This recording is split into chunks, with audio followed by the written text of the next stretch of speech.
Oi, turma do sétimo ano, bom dia. Vamos para mais uma aula de geografia, tá bom? Nós estamos no capítulo 11. Já começamos a falar sobre esse capítulo.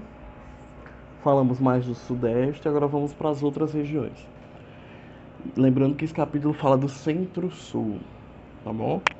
Vamos aí para a página 159, tá bom? O sul do território brasileiro. Como é que começa o povoamento na região sul, né? A região sul tem um clima diferenciado do resto do Brasil, tem um clima subtropical, né? E esse povoamento é graças a imigrantes que vieram de alguns países da Europa, principalmente Itália, tá bom? Que quando acabou a mão de obra escrava no Brasil, a mão de obra negra escrava, né? Quando houve a abolição da escravatura, é, foi necessário que viesse outra mão de obra. Na verdade, houve um desejo do governo naquela época de não empregar os negros, né? Então, felizmente, os negros ficaram à margem dessa situação. Eles eram escravos, mas não viraram empregados, ficaram marginalizados da sociedade, né? Não tinham oportunidade de emprego. E aí, numa atitude aparentemente, claramente racista, o governo naquela época chamou imigrantes europeus para vir morar e cedeu terrenos e territórios na região sul do Brasil, né? Que era inicialmente uma região mais voltada para a agricultura, para a atividade agrícola. Só que com a expansão do Sudeste, né, na questão industrial, e já que não cabia mais empresas no Sudeste, elas foram distribuídas e relocadas para o sul do Brasil. Então aí nós temos agora uma região também industrializada. Nós temos uma região rica, né? Que trabalhou inicialmente a questão agrícola, mas que logo se adaptou à indústria, tá bom? Então, a região sudeste é também sul, perdão, é muito industrializada. Na página 160, vocês podem observar imagens, né, da região metropolitana de Porto Alegre e de Curitiba, né, que são capitais da região sul do Brasil, tá bom?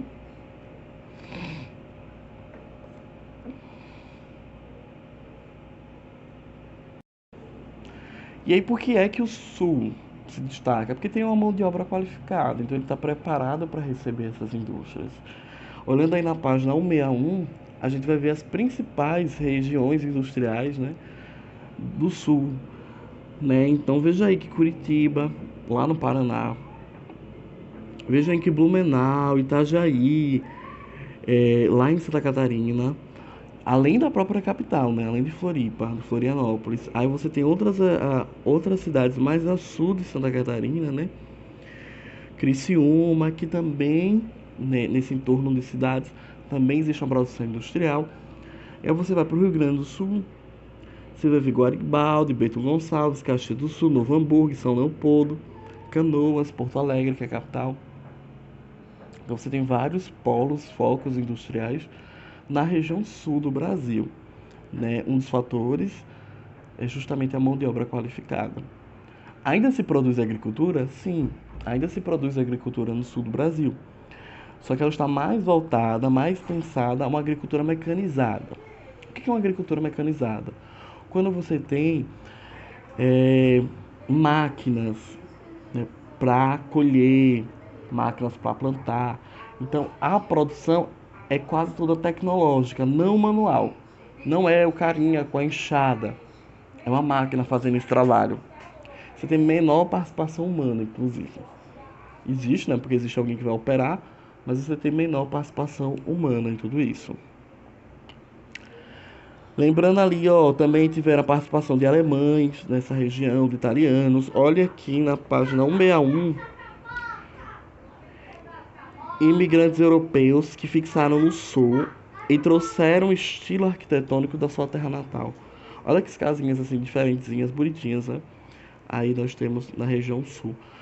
Uma diferença, gente, é porque os alemães, italianos que vieram para o Brasil no comecinho do século passado, que vieram para trabalhar, muitos voltaram, tá? Muitos voltaram, porque eles vieram para cá porque os países da Europa estavam em crise, né? Estavam passando por guerras, a Primeira e a Segunda Guerra Mundial, né? Então, eles correram, seja na Primeira, seja na Segunda.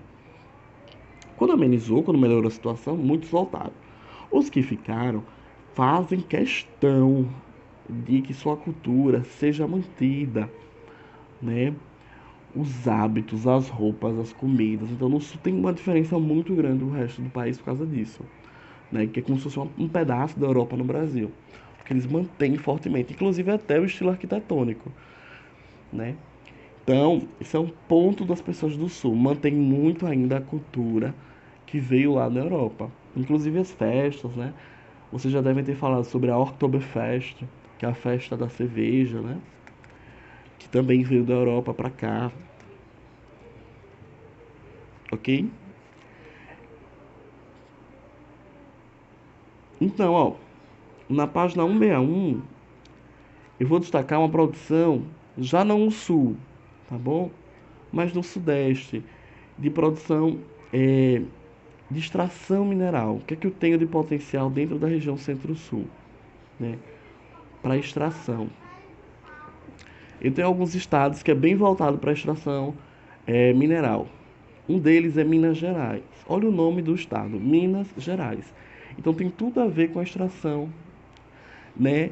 Minas é da ideia de extração, seja de ouro, seja de qualquer pedra preciosa, né? Mas neste caso, hoje, o que se muito produz é ferro nessa região.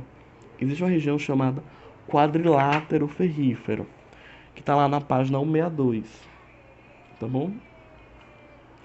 O quadrilátero ferrífero, que vai envolver as cidades de Sabará, Santa Bárbara, Mariana, Ouro Preto, Itabirito e Congonhas, e ainda a própria Belo Horizonte, que é a capital de Minas Gerais.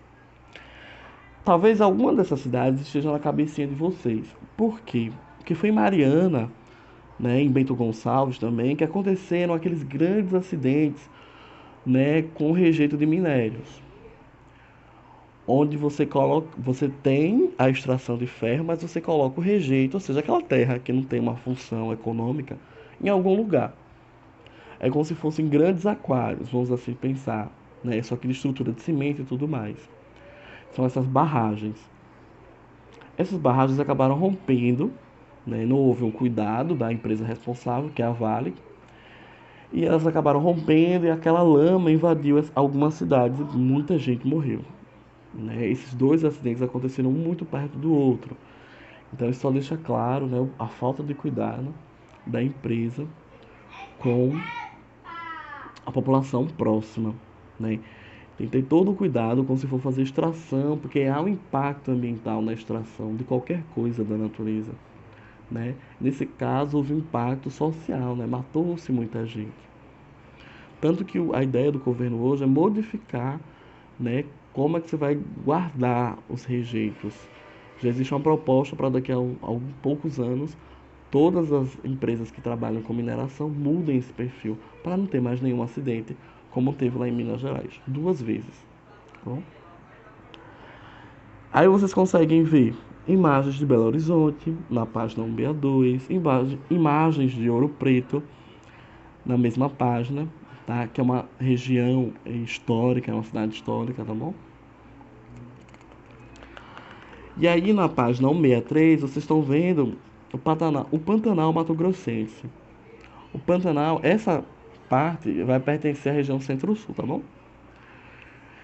Do Mato Grosso aí. O Pantanal é uma região alagada, né? É um tipo de ecossistema que ele é alagado. Então a maioria da sua vegetação está nas águas ou está sobre as águas, tá ok?